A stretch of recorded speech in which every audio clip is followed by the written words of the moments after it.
सिंधुदुर्ग जिल्ह्यात भाजप आणि शिंदेंच्या शिवसेनेमध्ये काहीसा तणाव निर्माण झाल्याचं चित्र आहे। भाजप पदाधिकाऱ्यांना शिंदेंच्या शिवसेनेकडून पक्षप्रवेशाचं प्रलोभन दिल्याचा आरोप करण्यात आलाय। भाजपचे जिल्हाध्यक्ष प्रभाकर सावंत यांनी मुख्यमंत्र्यांकडे तक्रार केलेली आहे।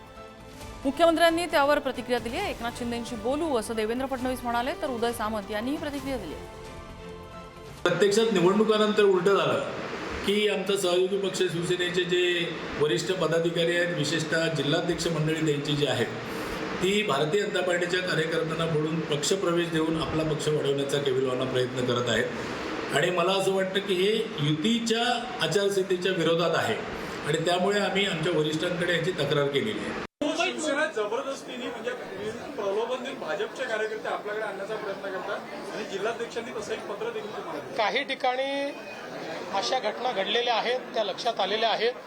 त्या मी शिवसेनेचे जे प्रमुख आहेत एकनाथराव शिंदेजी यांच्या नजरेस आणून देतो। मी या संदर्भामध्ये नितेशजींशी बोलेन, कारण ते रत्नागिरीचे देखील संपर्क मंत्री आहेत। कालच ते आणि मी एका कार्यक्रमाला होतो, त्याच्यामध्ये अशी काही चर्चा झाली नाही, पण महायुतीमध्ये असे जर काही गैरसमज होणार असतील आम्ही बसून नक्की ते संपवू।